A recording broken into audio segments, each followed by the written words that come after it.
I know it's Alabama-Georgia week, but we have way more pressing news to get to right now on the hottest show on the streets, the number one forum for Alabama football news. It's Wednesday, hump day. Appreciate everybody tuning into the network, channel, and the brand on today. In my own words, with yours truly, Stephen M. Smith of Touchdown Alabama Magazine.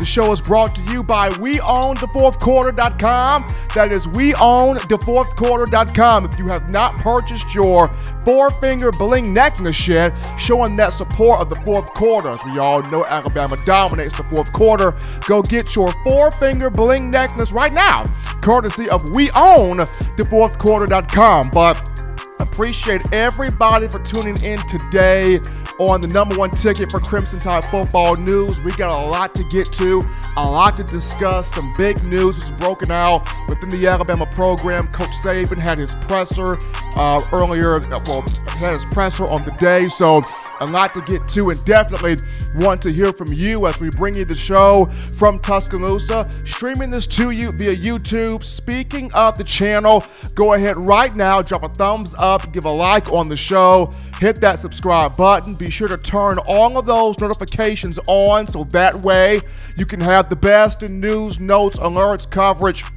and commentary on your favorite football program, that being the Crimson Tide. Not only are we coming to you through YouTube, but also to my Facebook family out there, Twitter family out there, streaming to you guys as well.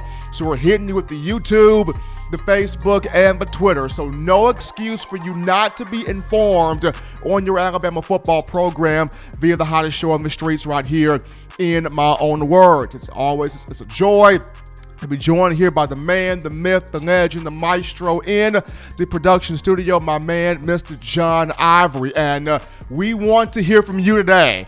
We want your thoughts. We want your ideas. We want your concerns. We want your questions. We want your vents. We want them today.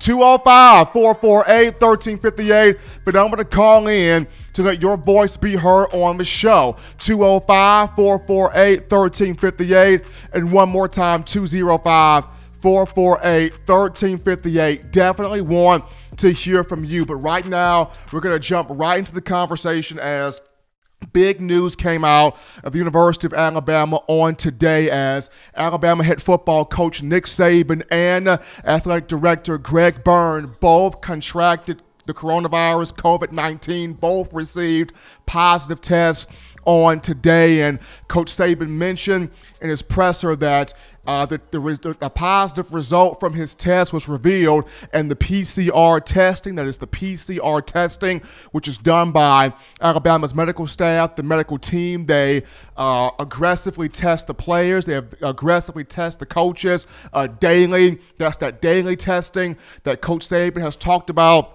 throughout the season. So in taking the PCR test, Coach Saban positive for the coronavirus. Once his test was revealed at 1 p.m. today, he immediately got on Zoom, alerted the players, alerted the coaching staff of it, and went home to isolate himself. Now, he has not shown any symptoms for COVID. He is asymptomatic. According to his daughter, Kristen Saban Cetus, she put out a post on Twitter talking about, no symptoms. He's fine. He's good. She had the little strong emoji on the tweet and said that he has been actually, watching the practices. She was permitted to say that and talk about that. So Coach Saban not showing any signs, not showing any symptoms for COVID, but due to the PCR testing, it was revealed he received a positive test for the virus. So as of right now, he will be continuing the SEC protocol, which means he will be continuing taking those PCR tests, following up on those tests to see if he can get maybe a different result here pretty soon here. Now, he's continuing to also do some research on what type of ways can he still be involved in this weekend's game? Because if you know Coach Saban, he's never missed a football game. He's always been on the field. He's always been coaching players throughout his entire career. He has never missed a game due to an illness. He has never missed a game, definitely of this type of magnitude, due to something. So he is researching at home, remote, trying to find a way to still be a part of this game on the field with these players. The biggest thing for Coach is he's surprised that he got a positive test, because this is the same Coach Saban that's always been pro-public health, pro-public safety. If you remember the video he put out over the summer where it featured, Saban, athletic trainer Jeff Allen, and Alabama's mascot Big Al. Saban comes through the facility and goes, "Hey, Big Al, you're supposed to be 6 feet away from me, and don't you supposed to be having your mask on. We practicing social distancing." So even over the summer, Coach Saban, pro-public health, pro-public safety, always having the mask, always taking those precautions, always doing the right things, and being an advocate more so to other people and trying to do the right thing. So to see that, he had the test to come up positive there, very surprising for him, very surprising to him. But once again, people, asymptomatic, has not shown any symptoms. He feels fine. He's been at home, still very active here and trying to make sure he's catching up on all the practices on Zoom. He's been in contact with team managers, trying to make sure that the players are practicing correctly. The energy is there, the focus is there, the intensity is there. He's had contact with the coaches just to make sure they're doing what they are supposed to do. According to Saban, in his absence right now, as he's in isolation, Steve Sarkisian, the offensive coordinator, has assumed duties. He has assumed the role of running the program. So the program right now, as Coach Saban is in isolation, is being run by offensive coordinator Steve Sarkisian, of whom is making sure everybody stays up to date, everybody's on their P's and Q's, everybody's showing the energy, showing the focus, showing the intensity, because there's still a game this week. Coach Saban is still preparing this team to face the Georgia Bulldogs this weekend at Bryant-Denny Stadium. 7 p.m. Central Time, CBS, we'll have the kickoff. But he's continuing to do the SEC protocol, still having the testing, the PCR testing done to really get himself, sort of situated. But within the press conference, Saban talked about how he got a chance to look at the players' practice, though he was not out there on the field. He talked about, "I'm not out of the country. This will be my first time kind of not being on the field, but I'm still preparing. I'm still going to my meetings through Zoom. I'm still in constant communication with the coaching staff. I'm still in constant communication with the players. I'm still doing our point system type thing." So even with Saban being remote, as he mentioned, I'm not outside the country. I'm still doing everything possible to make sure and very sure our guys are prepared for this football game. And it's kind of interesting just seeing that with all of this happening to him, his main concern is two things. Number one, not spreading anything to immediate members of his family. He's always talked about his personal bubble. He's been safe as far as the program, but he's always talked about that personal bubble. Once you leave the facility, once you leave the University of Alabama, once you leave the program, what is your personal bubble like? How are you staying safe with your family? How are you staying safe with the people around you? So he has constantly preached having that personal bubble in line, and Saban trying to make sure that he does not spread anything toward his wife, Miss Terry, where she is concerned, where his grandchildren are concerned, where his children are concerned, and other members of the family are concerned. But that's one thing he's been most concerned about. But also he is concerned about the players. Even though this is happening with him, he wants to make sure he has given his best effort to these young men and making sure they're still getting the proper coaching, even when he's not out there present with them, even with it's him on Zoom, or him talking to a team manager, or him talking to coaches, or him speaking with different players. So he's still trying to make sure, hey, I might not be here, at this present time, but you still need to be focused. You still need to be on your game. You still need to be on your effort. You still need to be on your assignment as a player, because this is still a big game for you.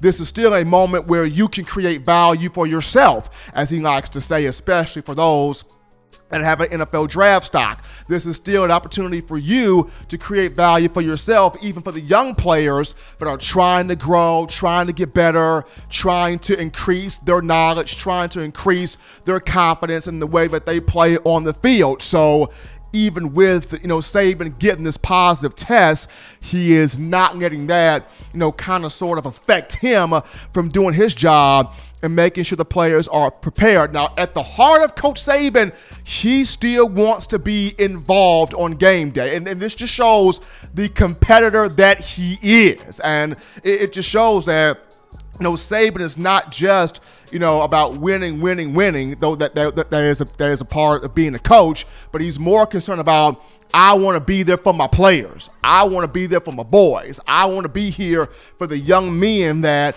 their parents trusted me. They trusted them in my care as the head coach. And I want to be out there just to make sure that, they're in the proper positions. They're making the proper reads. They're making the proper plays. They're hitting the proper assignments. They're hitting the right gaps. They're doing exactly what they need to do to be successful on the field. So coach is going to find every single which way and loophole to be, a part of this game, whether it's, him maybe on Zoom, FaceTiming to some degree. He'll research something. He'll find something, because I can't picture it. I know U.S. fans can't, but I certainly can't picture a scenario where Saban would be laid up in bed somewhere, or Saban would be just not, on that field, or not having his presence in some sort of way, form, device, capacity inside Bryant-Denny Stadium to be an encouragement, to be, a coach, to be a mentor, to be of some type of presence to let, those players know, guys, I'm right here. Guys, I'm right here. Guys, we can roll right here. So even with him, having the positive test, of course, as I mentioned, it was made known today at 1 p.m. by the PCR testing. The Alabama medical staff, Coach Saban immediately alerted the coaching staff, immediately alerted the players on Zoom. He quickly went home. He's been working remote. He's been working in isolation. He got a chance to watch practice today on Zoom and observed what was going on the field with the players. He talked about the energy that the players gave, the response that the players have had. He even slightly chuckled there at the end, answering a question from yours truly at Touchdown Alabama Magazine, just talking about, well, maybe this was a practice I shouldn't have been at, because I'm seeing these guys really give that effort and that energy. So even with this situation, it's good to see Coach flash that smile, flash that excitement. He's not showing any symptoms, asymptomatic.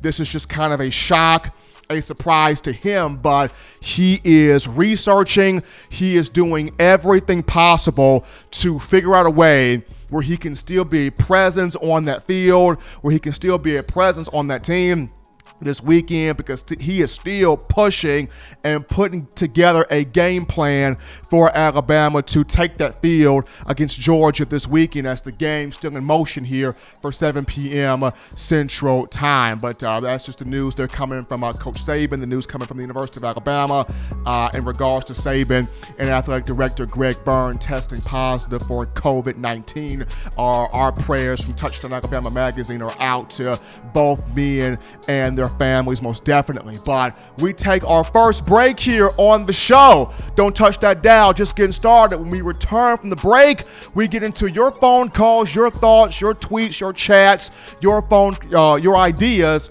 your concerns right after this. You're watching In My Own Words with Stephen M. Smith, brought to you by We Own the Fourth Quarter. Get your four-finger bling necklace today by visiting weownthefourthquarter.com. Throw them foes up. Every sports fan deserves the proper representation. Whitwell Sports introduces to you the Title Towel. Wave that Title Towel in the air like you just don't care in support of Nick Saban and the Alabama Crimson Tide. Only $9.99 and it lasts a lifetime. Head on over to whitwellsports.com and get your Title Towel today. Remember the taste of Grandma's delicious sweets? Emily's Heirloom Pound Cakes brings back those precious memories with just one bite. Each cake made from scratch. They make the perfect dessert to share with family and friends for any occasion, and ordering is easy. Visit emily'sheirloompoundcakes.com. Click the online store and shop. Then pick up your fresh cake at the kitchen in downtown Homewood. Order yours online at emily'sheirloompoundcakes.com. Emily's Heirloom Pound Cakes, making memories from scratch.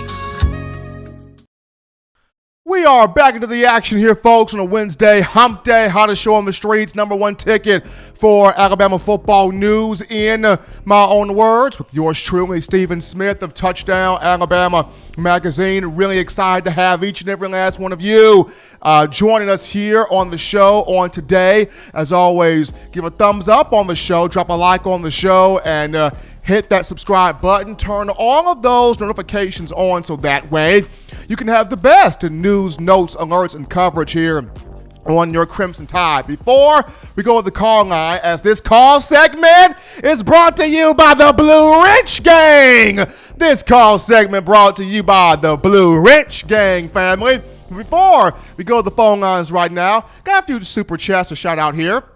And first and foremost, how about the man, Senator Hines? Senator Hines dropping in that $9.99 via Super Chats. Appreciate the love there from Senator William Bryant, that $24.99. William Bryant there donating here to TDA, $24.99. And then Roll Tide and Rise Up. Roll Tide and Rise Up donating that $10 there via the Super Chats. Appreciate the love there coming from Senator Roll Tide and Rise Up and William Bryant. But right now, 205-448-1358, the number to call in to let your voice be heard on the show. 205-448-1358. And one more time, 205-448-1358. The call segment brought to you by the Blue Ridge Gang. Gang on that. So we take our first call of Senator. What's going on, man?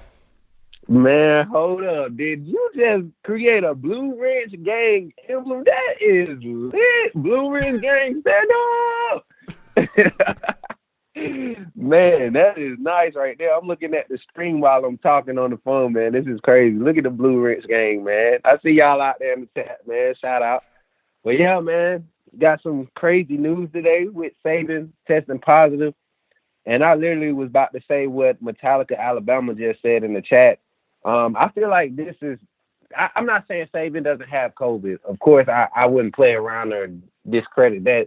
But he's using this – you know, you have some people that test positive and they don't have any symptoms. I went back in March when the breakout first happened, and I wasn't having any symptoms, but because of where I was working, it required to get tested. But I tested positive, but I had no symptoms. And the same day I went to another facility and got another test and tested negative. So, you know, who knows? It could be here or there. But I think this is a chance for us to see this Alabama team play with some passion this week. You know, we can't make excuses about Saban not being on the sideline, even though we know that is very important to have your head coach on the sideline, especially the way Saban coaches, how he manages the game. You know, tough situations, he makes the call and he lives with it. There's no hesitation, you know. So, yeah, you're going to probably miss that leadership role, but if anything, this should fire our whole team up, especially our defense. You know, how, you know, everybody knows Saban prides himself in Alabama defense being the standard.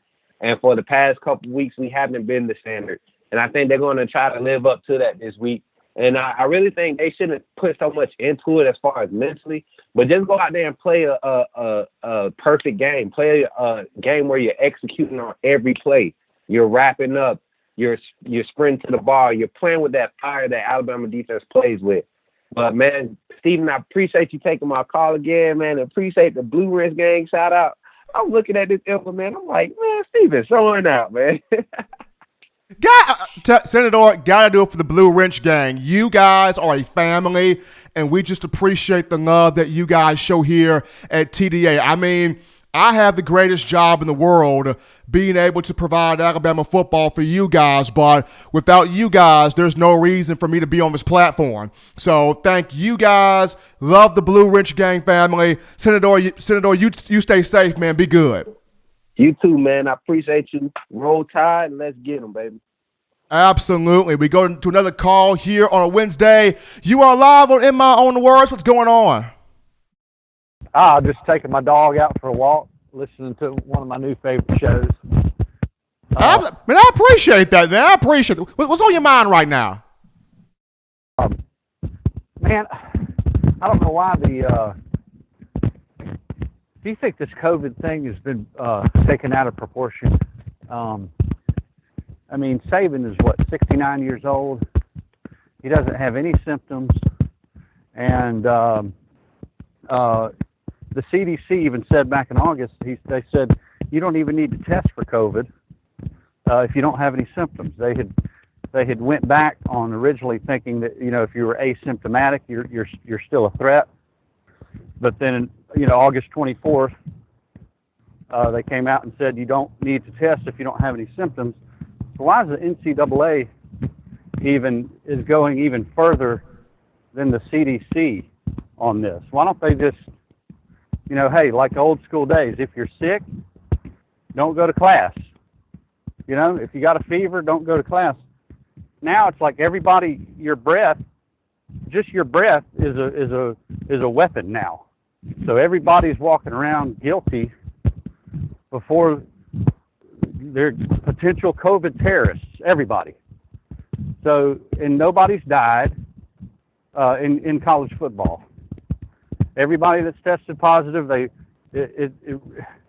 not trying to say that this isn't a big deal, but I mean, athletics and life and everything doesn't need to be canceled.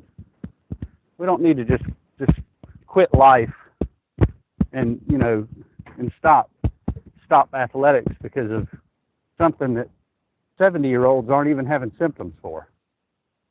And I understand exactly where you're coming from with that. I mean, I know there are moments where things can be blown out of proportion. I just feel like at this day and time where things could be looked at a bit too extreme, but at the same time, we still don't want to not address the situation, take a hold of a situation, because what if something does happen? So that's how I feel like the NCAA and the CDC are going with this. Like, there are moments where things can be blown out of proportion and people over-exaggerate, absolutely.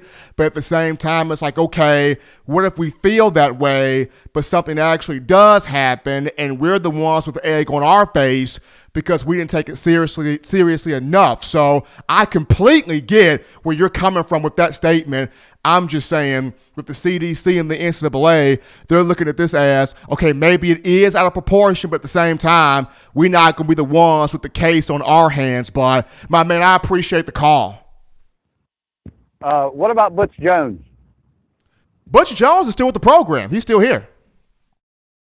I think he could maybe stand in for Saban if something ever happened, or? Well, right now, Steve Sarkisian has been tapped as the one to run the program in Saban's absence right now. So right now, Sarkeesian is the one. He's the point person. He's making sure everybody's on their assignment. Everybody's doing what they're supposed to do, handling their job. So in Coach's absence, as he's working remotely, he has appointed that role to Sark. Hey, God bless you, man. You have a great show. Absolutely, man. You take care. All right, bye-bye. Appreciate the calls. They're rolling in here on a Wednesday. We got another call here in the queue. You are live on In My Own Words. What's going on? Man, it's Robert from Mobile. How we feeling there, man? Hey, I hope your last callers listen, because I totally agree with what he said about this thing. This coronavirus thing is allowed to become too political. The coronavirus is not equal death. Nick Saban, like I said, is not even symptomatic. We were living with viruses since human beings have existed. And up until the coronavirus, that's when all of a sudden life has to come to an end. we have to eventually. We're gonna have to get what we learn to live with this thing and get back onto normal life. And maybe with the president getting it and Nick Saban getting it, so many high-profile people getting it, and recovery, people will start to realize, okay, hey, it's not the death sentence we all were led to believe it was. I think it's become too much hype more than reality. The science says that you have a 99% survival rate of surviving coronavirus if you're under the age of 65. Even with Nick Saban's age, it's still over 90%. And Nick Saban being asymptomatic right now, his chances are in the 99th percentile like everybody else. But because this thing's gotten political, we locked down, shut down, and pretty much ruined the country. We're going to have to get over this thing and to start to move on with life. And this is another way with him getting it. Maybe now we can finally start moving back onto life. Viruses have existed forever since human beings have been here. This is COVID-19. That means the coronavirus, COVID has been here for forever, but it wasn't to this degree until now. Next year it's going to be COVID-20. We're going to lock down again then. We never locked down in this for any virus, and it's killed far more people than coronavirus has. But somehow this one, we had to lock down and shut down for this one. So maybe with Nick Saban getting it and the president getting it and the people on the Florida team getting it and some of the football players getting it, people will start to see, hey, a lot of people are surviving this because we're not hearing the survival rate. All we hear now is number of people who got it. That's called herd immunity, folks. That's what happens. It transmits around like all viruses, like the flu virus does every single year. But we don't lock down for that. So we shouldn't have done this in the first place, like all this lockdown business. And we do have to get life back to normal again. Like the guy said, Nick Saban hadn't been tested, and none of these players have been tested. All of them have gone on with their lives with no problem at all. And that's what we have to get back to soon, because this is just ruining many people's lives and many people's businesses, and this has to stop. So hopefully this will end with, hopefully, again, this will shed more light when Nick Saban recovers from it, like the president did, that coronavirus is not the death sentence that everybody's been led to believe. Your odds of surviving it are greater than 99%, and the media needs to start telling people more than what they've been doing. So as far as the game goes, I think Nick Saban can, like you said, sit in a booth and if that's what it takes. And it's the idea behind the mask as well. Well, Nick Saban was constantly had the mask on. So we all know the mask that's just a bunch of hooey. The masks do not stop the spread because people can't wear them all the time. So hopefully this will get more exposure to it, and we can finally start getting life back to normal again, because that's what has to happen. We have to learn to live with it like we learn to live with everything else. Okay, but I'm glad you let me read that, man. I sure appreciate it. Appreciate the call, man. Thank you. Keep listening to us. Callers are lighting this up here on a Wednesday. We take another call right now. You are live on them on the words. What's going on? Stephen M. How's it going, big man? Man, I'm doing fantastic, Spencer. I cannot complain here. Just happy to hear Nick Saban laugh at the end of his press conference, at the end of his presser. He laughed at my question at the end. So it was nice right there. I missed that one. My YouTube locked up, and I missed your question. But what I was calling about, give me some updates on what's going on in the practice field this week, getting prepared for Georgia coming in. Okay, so that right there I can talk about. So the players were extremely embarrassed after the game against Ole Miss. I literally saw so many guys walk off the field disgusted, very much so bothered, and this week it's been It's been a different switch, man. I mean, these guys have been focused. These guys have been extremely locked in. I was told, keep your eyes on Brian Branch here.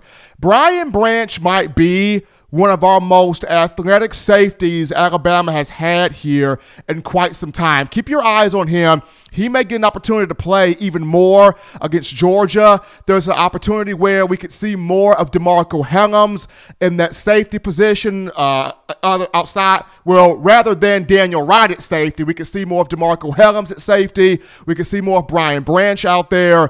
But this week, a way more focused group. And Spencer, what I want to see in this game is having the coaching staff simplify things for a lot of these players. Instead of having guys of a defensive line 2 gap, do what you did when you had Quentin Williams. Have him 1 gap. Let him just slip his way in there right off that guard or right off that center and boom, hit the quarterback. Boom, hit the running back.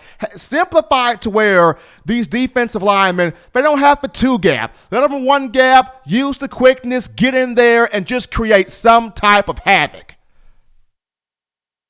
Exactly. I agree with you 110%, sir, because when we were doing that, it was freeing up our linebackers to make the plays. Absolutely. So that's what I look forward to seeing in this game. A lot of simplification. Don't bombard the players with a whole bunch of stuff, but also where the players are concerned, play with fire, play with confidence, play like you know you've been taught to play at the University of Alabama. And I believe that last week was a wake-up call. Every team that's trying to push for a national championship needs a reality check, needs a wake-up call or two.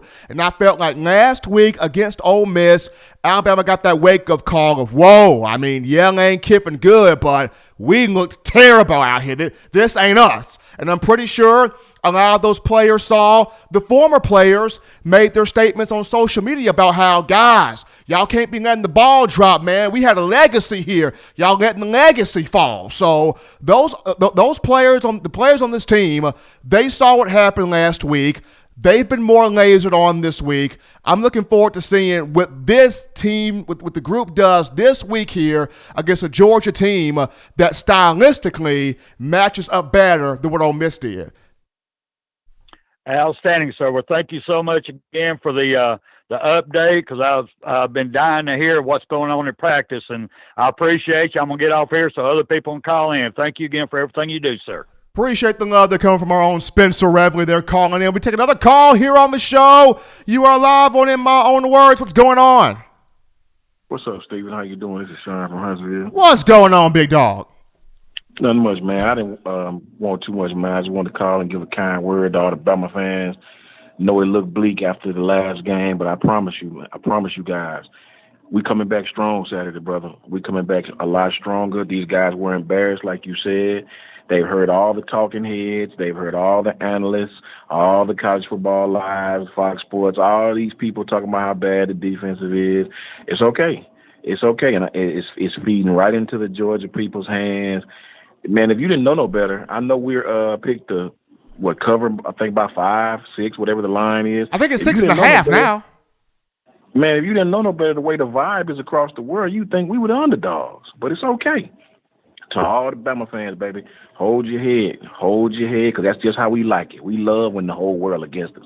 All we need is Bama Nation. We coming, brother. We coming. These kids know what time it is. They understand. And we going to shock the world, like Muhammad Ali said again. We going to remind everybody just who we are, man. Saturday, we going to put everybody on notice. We Bama. It's coming, baby. It's coming. Ain't nothing they can do about it. I'm going to hang up, man, listen to you. I just want the Bama fans to know, bro, don't be fooled by all this talk. We coming. Enough said, buddy. Roll Tide. Sean from Huntsville giving a big call right there. Appreciate the love there coming from Sean. Continue with the calls right now. We pick up another one. You're live on In My Own Words. What's going on? Steven, what's going on? It's Justin. Riley, what's going on, brother? Going good, Justin. How you feeling, man? Man, I'm feeling good. You know, it's funny. A few years back, after we had lost to Ole Miss, everybody pretty much had written us off.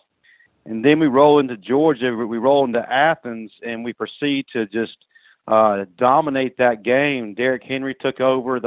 Everybody took over, and we shocked the world when everybody thought we were dead. And I kind of feel like the same feeling is kind of emanating right now. Well, not only just that, Justin, I personally remember the 2013 season where Alabama took on Virginia Tech first, and the offensive line was horrible in that game. And if not for Christian Jones and Vinny Sunseri defensively getting the pick six, that was a rough game with Virginia Tech, but the offensive line got it together, and it ended up being a really, really good group. And when I look at this defense I kind of see the same things. Two things, of course, need to happen. You got to simplify things for these players where the coaches are concerned. And then number two, the players, follow your assignment, do your job, and play the way you know how to play. Those two things. Play the way you know how to play, finish tackles, finish possessions, finish drives, have things simplified out there on the field, and play the right personnel. And that goes back to the coaches. Play the right personnel. If you know that this particular player does not need to be in this particular package, don't have him out there. Play the right personnel, simplify things for the players, do your job, play with that edge to you. That's all you got to do. In regards to the defense, you said they were coming off the field in Oxford a little shaken, a little disgusted, a little embarrassed. In regards to their confidence and their mentality, how do they bounce back and get that swag back and get their mind locked back into what we know they can do? Well, that's gonna be looked at, Justin, in the first quarter of this game. I mean, so far in practice this week, they've been lasered in. They've been locked in. I've been hearing a lot of really strong, positive things here from credible people inside the program. So they've been locked in this week. But the first quarter against Georgia will tell a lot. If we see this team flying around the field, don't think so much, do your job, make plays, make tackles, that will tell the tape. I'll be knocked into that first quarter. How does Alabama come out there in the first quarter defensively, setting that tone at home against Georgia? But Justin, man, as always, we appreciate your call, man. Yes, sir. Enjoyed it, man. Roll Tide. Absolutely. We got a super chat right now to shout out Willie351, the man, Willie351, dropping in that $5 donation there, helping us out here at TDA. And just a quick topic here before we go to break. We appreciate you guys hitting up the phone lines in this first segment. But how about the man Derrick Henry? Derrick King Henry, I remember in the 2016 NFL draft process, he was told your game is not going to transition to the pros, your game is not going to work, and Derrick Henry has proceeded to prove everybody wrong. And on Tuesday Night Football, the brother just baptized a Buffalo Bills defensive back. Josh Norman, former All-Pro corner, 2015, really good cornerback. But Derrick Henry came around that left end, had that left arm out, wham, just threw that man to the ground. Josh Norman had no chance, just got baptized by Pastor Derrick Henry in the Church of Yulee, Florida / Crimson Tide football. But Derrick Henry helping the Titans getting that win there over the Buffalo Bills on Tuesday night. Shout out there to Gucci Tide donating that $5 there via the Super Chats, helping us out here at TDA. We take a quick break here on the show, but when we come back, we'll get into Steve Sarkisian. If Nick Saban cannot go, how will the team rally around Sark versus Georgia? We'll talk Sarknado after this.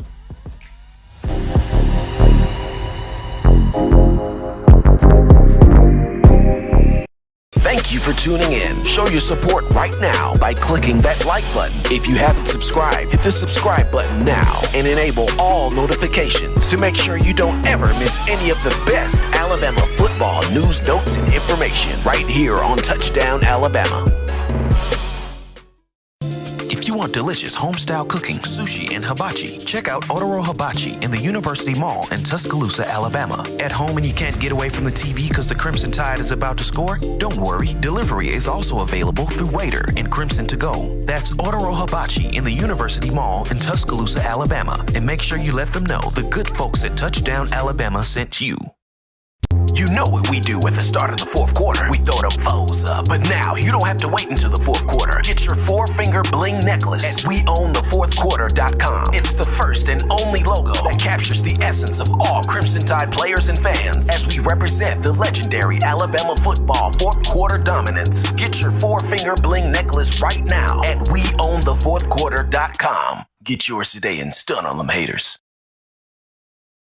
We back rocking and rolling here, folks, on a Wednesday, hump day, hottest show on the streets, number one forum for Crimson Tide football news, that being in my own words, with yours truly, Stephen Smith of Touchdown Alabama Magazine. Appreciating everybody for checking us out on today. As always, guys, shout out my main man, John Ivory, in that production studio doing his thug thizzle there on the ones and twos. But we look at now Alabama Steve Sarkisian. We heard from Nick Saban in his presser on today that, in the event that he can't go, Steve Sarkisian will be the head coach of his team for the Georgia matchup. He's already been put in command as the point person, making sure players are practicing, the game plan's in order, coaches are doing their job while Coach Saban is working remotely. So this is a huge moment here for Sark. And how will the players go about rallying around the California native will be a big deal here. The one thing for Sark, he has been a head coach before. So that's one feather he does have in his cap. He was a head coach there for 7 years in the Pac-12. Of course, then I think it was called the Pac-10. It was called the Pac-10 at one point, and in the Pac-12. But he was a head coach for 7 years on the West Coast. He was at the University of Washington from 2009 to 2013 as the head coach, and then the head coach at Southern California, USC, from 2014 to 2015. So 7 years. Prior to that, he was an assistant. He was an assistant at USC from 2001 to 03, and then 2005 to 06, 2007 to 08. He was an offensive coordinator for the Atlanta Falcons 2017, 2018. He was an offensive analyst for the Crimson Tide 2016, but he does have 7 years of head coaching experience. And according to Coach Saban, Sark will still have his role in calling the offense. So not only will he be the head coach or assuming the role of head coach in this game should Coach Saban not be able to be out there, but he would also still call the plays as the offensive coordinator. And, for Sark, this is a very huge moment for him because, as I've mentioned before, his story has kind of come full circle a little bit because as an assistant coach, he was really, really good. He was really dynamic. I mean, helped produce, Heisman winners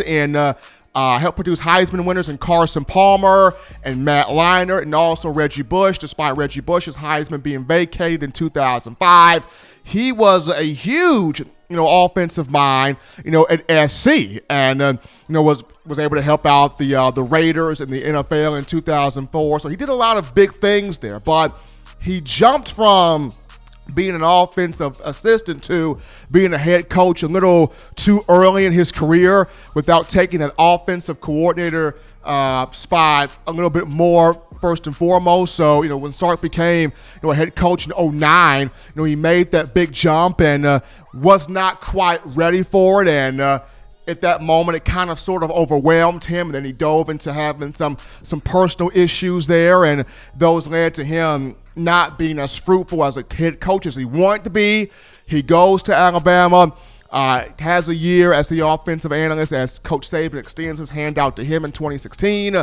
Then Sark goes to the Atlanta Falcons as an OC, and it really kind of changes his life. He understands how to be a coach, how to be a schemer, a strategist from a executive pro perspective. And then Saban extends the olive branch to him once again, bringing him back. So in every situation that Sark has been through in his life, in his coaching profession, he has learned something from it, both good and bad. And this puts him in a situation where he can kind of show the masses, even if it's just for one game, he has a chance to show the masses that I can run this team. I can coach this team. I can, show Coach Saban, hey, Coach, you may be out, but I got you. You had me. You gave me an opportunity, Coach, when I was messing up, when I was down on my luck, when I was not in my right frame of mind as a coach for personal reasons, and you extended an opportunity to me, to come in here and get myself cleaned up, make myself better. You've given me an opportunity to run this dynamic offense, whether it was Tua Tagovailoa at quarterback or Mac 10 at quarterback right now, and all the talent I have around me. So Saban, you extended me this. So because you extended me this, Saban, I want to show you, Coach, that I can handle this. I can do this for you, Coach. I can do this for you, man, in your stead. So here's a big opportunity here for Steve Sarkisian to run this in replacement of Coach Saban, should he not be able to be out there. I think the offensive players are going to really rally around Sark. I think they will. Mac Jones has a lot of respect for Sarkeesian. This is his first full season as the starting quarterback with Sark. He had a full offseason with Sark, and the two have a great relationship, a great rapport. Sark has talked about the toughness of Mac, the confidence of Mac, the determination of Jones, his stick-to-itiveness, his leadership, his moxie, all of those things. So Mac is already rallying around Sark. And then, Najee Harris was right there with him. Devontae Smith, John Mechie, Jalen Waddle, all of these guys, skilled players, are going to rally around Sark. And even the offensive line, I see the exact same thing with those guys. Leatherwood, Dickerson, Deontay Brown, Evan Neal, Emil Ekiyor. This is a game for them to, rally around Sark, as well as protect the quarterback and the run game, helping Najee Harris and the backs get big-time yards, but also show Saban, hey, Coach, we love you, man. We know that you're going to try everything you can to possibly be here for us, but even with it being, Sark as the head coach, we going to show you, Coach Nick, we going to get it done with Sark. We going to get this thing done with Sark. We going to show you, Coach, that we ain't going to back down. We ain't going to back down. We going to play with fire. We're going to play with energy. My thing is going to be here is how will the defensive players rally around Sark? That's my thing. He spends all the time with the offensive guys. So we know offensively those guys got Sark back. Those guys are riding with Sark NATO. They riding. So offense is going to be right there with them. Defensively, that's going to be my question, because Nick Saban is so overarching, over-encompassing of the defense. And with Saban not out there, of course, those guys, they're going to play hard, because Saban's going to coach them through Zoom and whatever, and make sure that they play hard and make sure that they give full effort and make sure they're out there, doing what they got to do to make plays out there on the field.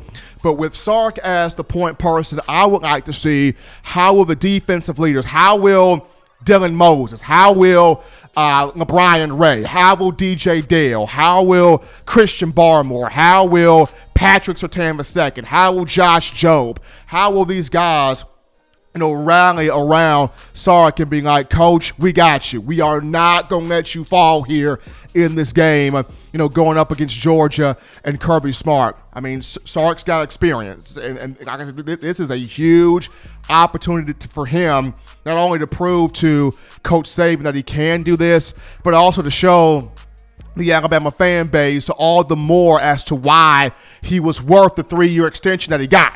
And he's proven as an offensive coordinator that he's well worth that extension. But if he can go out here, as a coach in Saban's stead and stick it to Kirby Smart, and once again keep Kirby Smart 0-4 in terms of beating a Nick Saban team, then that mounts even bigger in the hat of Steve Sarkisian when you talk about, possibly could he be the coach that takes over, once Nick Saban makes that move to retire here, in years way off, in years in the future, because that's always a question is, once Coach Saban calls it done, who's going to be the guy that will get the call to fill in and carry on the legacy and carry on the tradition of the program. So for Sark in this game, huge moment, huge opportunity for him to call the offense, call the team, get everybody around him being like, guys, hey,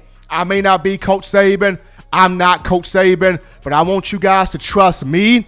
I want you guys around me. I want you guys locked in. Let's go out here. Let's fly around this ball. Let's make plays. Let's go out here and win a football game so that Coach knows, hey, when you come back, Coach, you'll see how, even with you not on the field, Coach Saban, we played for you. Sark's got experience, 7 years of that being a head coach. It will be very interesting to see how the team full on rallies around him in this game, but I believe he'll do that and do just fine. But we take another break here on the show. When we get back, we return to the phone lines to take your phone calls, your thoughts, your tweets, your chats, your concerns right after this. Don't touch that dial. Call in right now as we're taking your calls up next on In My Own Words with Stephen M. Smith, brought to you by We Own the Fourth Quarter. Visit weownthefourthquarter.com now to get your four-finger bling necklace.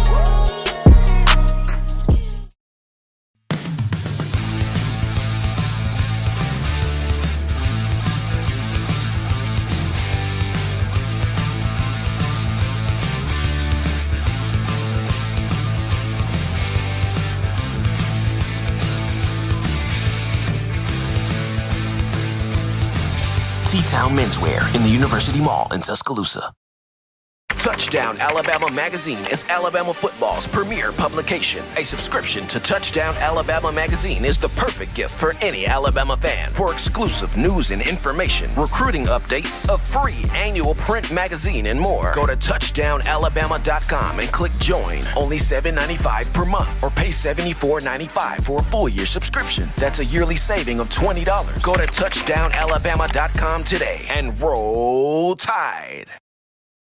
All right, Tide Nation, we are back in from the break on what is the hottest show on the streets, the number one form, number one ticket for Crimson Tide football news on a Wednesday hump day. In My Own Words with yours truly, Stephen Smith of Touchdown Alabama Magazine. And we're back on you folks as the call segment. You know who it's brought to you by. It's brought to you by the Blue Wrench Gang, baby. Blue Wrench Gang bringing us this call segment right here. 205-448-1358. The number to call in to let your voice be heard on the show. 205-448-1358. And one more time, 205-448-1358. Definitely want to hear from you. But as you're getting your thoughts together, well, before we go to that call topic, we got a call right now in the queue. You are live on In My Own Words. What's going on? What's going on, Stephen M.? Doing fantastic, man. Fantastic. Looking forward to this Georgia game this weekend, man. How you feeling? I'm doing all right, too, man. I can't wait for it either there. I'm waiting for us to go get some dogs. Absolutely. This is a big game right here. And like I've mentioned before, I know people are still kind of, upset from the Ole Miss game, but this matchup against Georgia really plays into Alabama's hand, just seeing how Ole Miss is more of a speed 'em up, fastball, fast-paced type of offense, hurry-up type of deal, out of tempo. With Georgia, it's more so of true pro-style offense where quarterback's taking the ball from center, some ground and pound, some play action. So this really sets up better for the Crimson Tide. And I just feel like this week, you are going to see a defense play with a lot more fire to it. I watched guys come off the field over the weekend last week, disappointed, disgusted, hurt, bothered. Christian Barmore did not even want to look at the camera. Like that's how hurt that defense was on last week. So I feel like Bama fans are going to see a much more lasered in group this week. Yeah, I believe you're right there.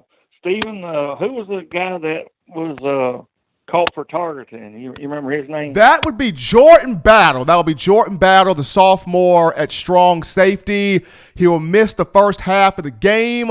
So in his spot, don't be surprised in his spot if you see either DeMarco Hellams or Brian Branch in his role. More so DeMarco Hellams. Don't be surprised if you see DeMarco Hellams in that role this weekend. All right, I'm looking forward to it then. Absolutely, man. Appreciate the call, my man. Let's go get them. Roll Tide. Absolutely. Alabama taking on Georgia this weekend. Going to be a very cool matchup. But as you guys are continuing to get your thoughts in, 205-448-1358 for the number to call in, 205-448-1358. Najee Harris. Congratulations to Alabama running back Najee Harris, another Big national award for him for his performance against Ole Miss last week. 23 carries, 206 yards rushing, 5 touchdowns, a career day for him. Najee was one of Alabama coaching staff players of the week. He was SEC Offensive Player of the Week. He was the Walter Camp National Offensive Player of the Week. And then he was now the Maxwell National Player of the Week as well. So Najee Harris continuing to rack up awards there from his matchup against Ole Miss, but he's more so looking forward to pounding this Georgia defensive front. But we take another call right now. You are alive on In My Own Words. What's going on? What's going on with Steven the Young Sway from down the Bay? Sway! What's up, Sway? What's going on, man? I heard something about what's going on with Coach? Coach contracted the COVID, man. A positive test from Coach, but he's asymptomatic, so he's not feeling any symptoms. He's fine. He's just surprised that, his test came back positive from the PCR testing because he's always been safe wearing the mask. He's always been safe on the campus, safe at home. So he's just kind of shocked that. Hold up. You said Coach got the Rona, bro? Yeah, Coach got the Rona, man. No, Coach ain't got the Rona, my dog. Man, Coach said today, man. I was hurt too, Sway. I almost cried, Sway. Yeah, Coach got the Rona, man. Hey, man, 2020 tripping, dog. We can't have Coach Saban not be able to coach the game. I got too much money riding on it, you feel me? Man, all my uncles got money riding on the game, Sway. Can I say that on the air? The PG? Yeah, Sway. You good, man. You good. Oh, all right. But Coach, Saban is researching ways to still be on the field, man, because as competitive as he is, and as much as he loves the players, man, he's not trying to not coach this game. I hope so, cause like I said, bro, I got too much money riding on everyone, so he gonna have to find some. They gotta do something, give him a little treatment, where they do for him, cause we gotta win their game. Man, I got too much money riding on it. And Sway. I got to work that week, but. Hey, Sway, I'm gonna try to get in contact with Jeff Allen. We gonna see what we can do right now. I don't want you to get caught up in it.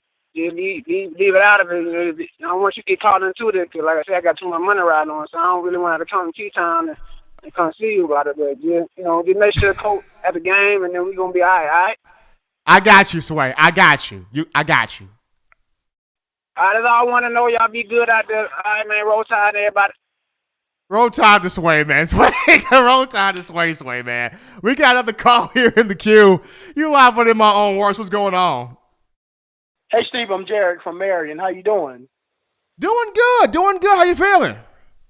Doing good. I am Derrick. I help with friends. I know you, man. I know you, bro. I know you.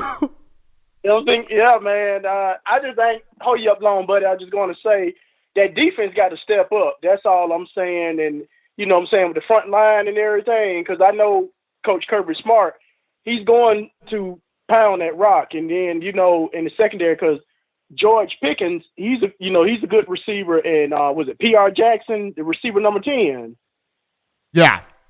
Yeah, so that's what I have to say, and that's it. That's all I'm going to say. So I'm thinking they are going to be ready to play and everything. But like I said, the last guy that was on air, I know he got money on it, but it's all depending on the right protocol. But like you said, the good staff like Coach Steve Sarkisian and Coach Huff and all the rest of the other guys, Coach Carl Scott, Coach P. Golden, they're going to have them guys ready. You know what I'm saying? They're going to definitely have them prepared, especially with Sark being the point guy, especially with Sarkeesian being the one that's making sure this is all getting done. But like Coach Saban mentioned, it's not like he left the country. He is still on Zoom, communicating with the coaches, talking to players, talking to team managers. So he's still there, and he's going to try to find a way to still be a part of it. It's going to take a lot to keep Coach Saban away from Bryant-Denny on Saturday. It's going to take a lot. Yeah, because I'm gonna say this too. With the protocol, they going to probably test them again, because like some of them teams. Oh, definitely. They're gonna see if it come back negative, he good. Like you said, Coach Saban's a competitor, and the thing about it, he's going to keep keep grinding and keep, that's what you have to do as a coach. You got to keep doing that. He ain't just going to, like you said, he wants to win, man. And I know I can't wait when it come on Saturday. So, yeah, that's all I want to say, man. I'm not going to hold you. I know you got other calls coming in, but I appreciate everything. So, yeah, like I said, I just hope this COVID-19 will go away, but I'm assuming maybe sometime next year. That's what my opinion. You know what I'm saying? We're gonna definitely see how it plays out. But Derrick, man, as always, love the call, man. Appreciate you. You too, man. Take care, and you keep holding it down, man. Appreciate the love there from Derrick. We got the 53 PC out of Marion dropping the line in here. That's awesome. We continue with the call lines here on a Wednesday. You're live on In My Own Words. What's going on? What's up, man? How you doing? This is Uncle Charles. Uncle Charles, what's happening with you? Man, just taking it day by day trying to duck this COVID. But look here, man, I appreciate your show. I love your show. You're one of the guys out here, one of the cool cats out here that's doing it real big, and I love your show. And I want to make a comment about Nick Saban and Alabama Crimson Tide. Let me tell you something, man. Nick Saban is a human being, okay? Anybody can catch this COVID. And he's been wearing his mask and doing what he's supposed to do. Nick Saban is a quintessential coach. He's a good coach. He's a leader of men. He's a community builder, and he helps the community. When the tornado came, Nick Saban was one of the first ones out there helping the state of the people of Alabama. So definitely was, sure was.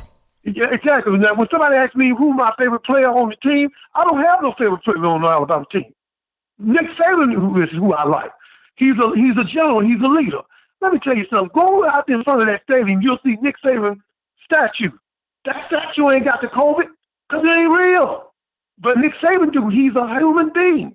I pray he don't have it. Lord knows I pray he don't have it. But I love Coach Saban. He's a great man, and I just hope he be able to pull it through this. But as far as the game concerned, Alabama, all you got to do is run the ball. You got a machine down there, and it ain't RoboCop 2. He can run the ball. And let me tell you something, Georgia, you should have had enough the first 2 or 3 times. Now we don't have to touch you up again. You should have never came back. But you want some more, we're going to give you some more. And that's all I got to say, man. Love your show, bro. Appreciate Uncle Charles there calling, and Uncle Charles giving some love here on the phone lines via TDA In My Own Words. Appreciate everybody shouting us out, calling us, blowing us up. Appreciate the energy and the excitement being shown by everybody. But just to finish my thought here on Najee Harris before we take another break here. Najee, congrats to him and being the Maxwell Player of the Week for his performance against Ole Miss. He is looking forward to pounding this Georgia defensive front. He talked about it. He wants this challenge. He's excited for this challenge. The offensive line excited for this challenge. Should be a very, very intriguing, fun matchup. We take another break here right now on the show. When we get back, we're going to dive into Alabama's run defense. There is a correlation between Alabama and national championships, and it's the run defense. That's got to improve, and I'm going to tell you why after this.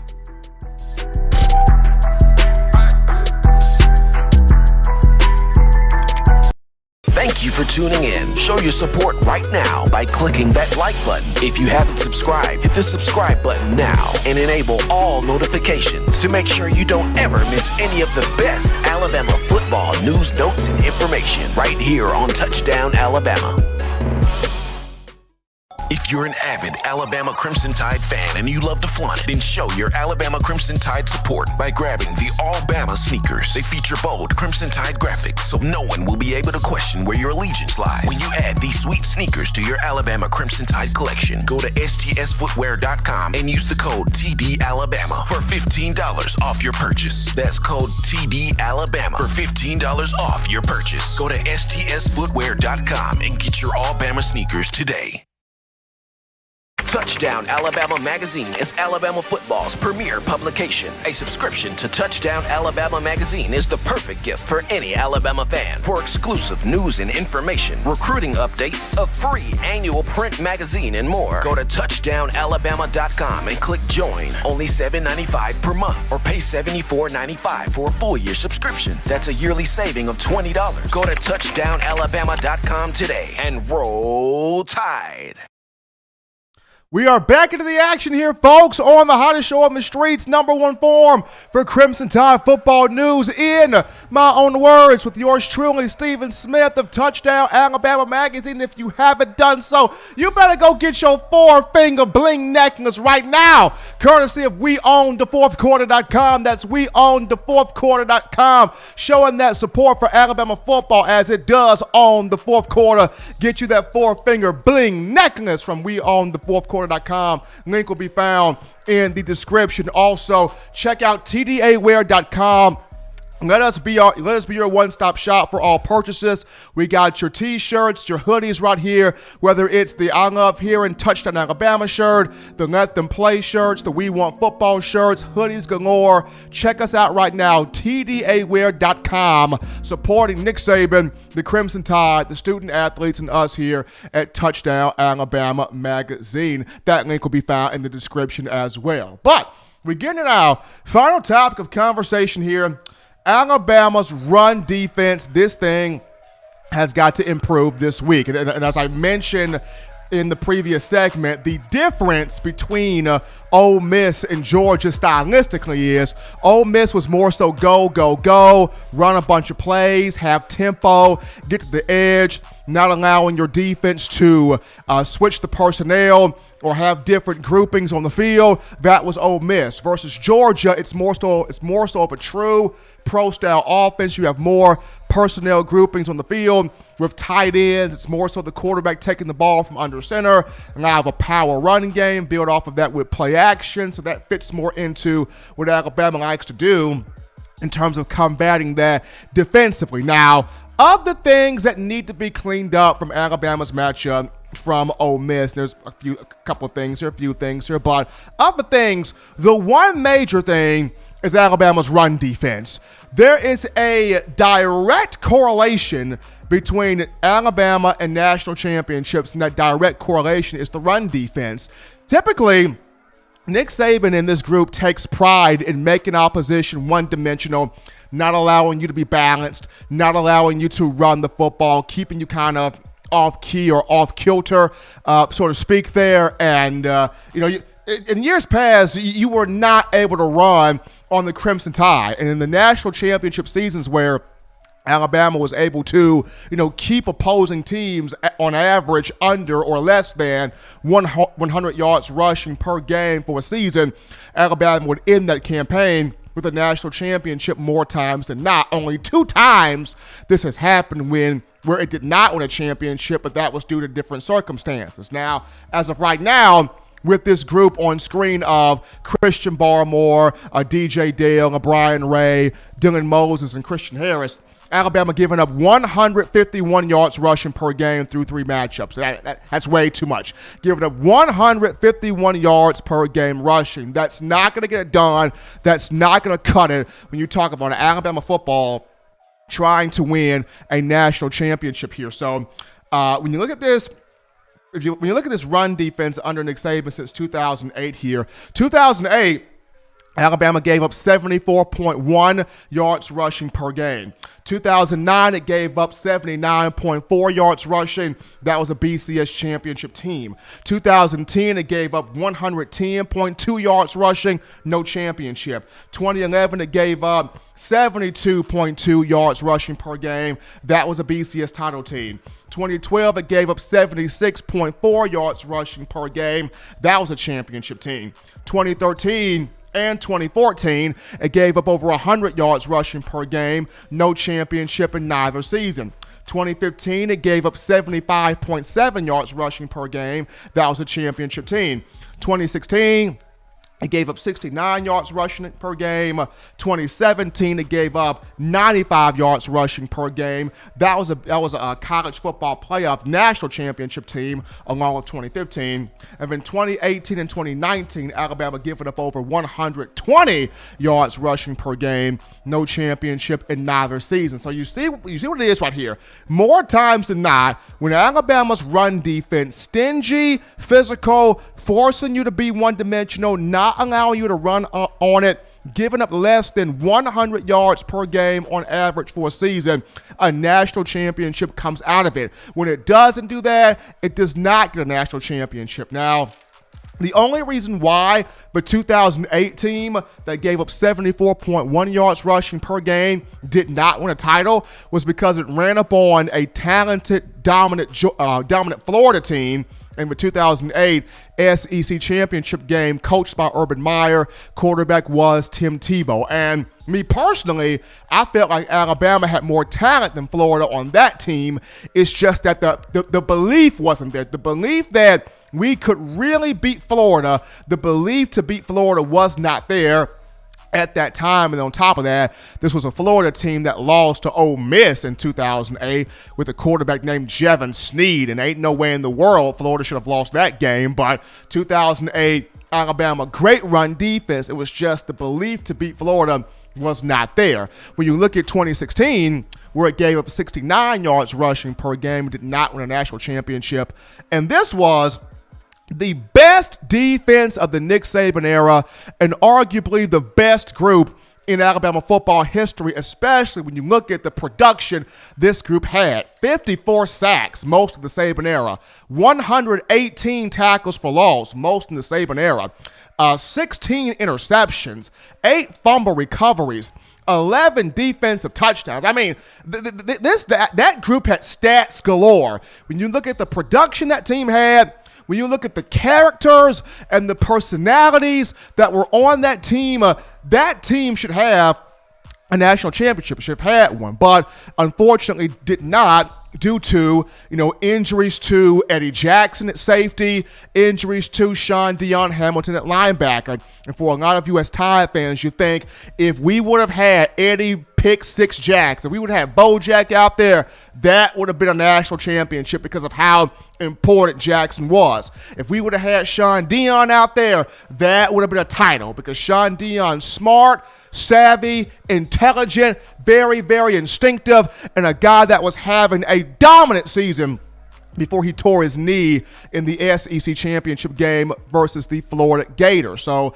if not for the injuries, could have went way different. But on top of that, you have the debacle between Lane Kiffin and Nick Saban, where the two couldn't see eye to eye, and Saban kicked Kiffin to the curb, and that really hurt Jalen Hurts because as a freshman, his main offensive mind was not on the field, and that caused a lot of struggle. And then on top of that, you had just a transcendent quarterback in Deshaun Watson where the Clemson Tigers are concerned. So it took circumstances for those two defenses, 2008 and 2016, not to win a championship. But more times than not, when Alabama's run defense has been locked in, this is a national championship group. So this year's unit got to get those numbers down in terms of stopping the run if it wants to compete and go after a national championship. But as always, ladies and gentlemen, you want the best in news, notes, information, and coverage on your Crimson Tide. It's very simple and easy to do. You access this by getting the Touchdown Alabama Magazine app. You can download the app from the iPhone App Store if you're rocking Team Apple, Google Play Store if you've got the Android phone. For your audio listening needs, we got you covered here. iTunes or Apple Podcasts, Spotify, Stitcher, Google Play, TuneIn Radio, Overcast.fm, or iHeartRadio. We got you covered. If the good and gracious Lord sees fit, I shall return on Friday, continuing the conversation that is Tide football. Also, keep in mind now, continue, get that 4-finger bling necklace. If you haven't gotten it yet, get you that 4-finger bling necklace courtesy of We Own the Fourthquarter.com, showing that support there for Alabama football as it owns the fourth quarter. That link will be found in the description. Also, you can purchase individual copies of Touchdown Alabama Magazine, have those sent to your door. That link will be in the description as well. But husbands love your wives. Wives appreciate, value those husbands. Children, school week, get that work done. Still do things, though, legitimately now to not be bored. Get you those 3 hearty meals a day, those 3 great laughs a day. Protect yourself, protect the loved ones around you. Until next time, folks, I'm your man, Stephen M. Smith, and this has been In My Own Words.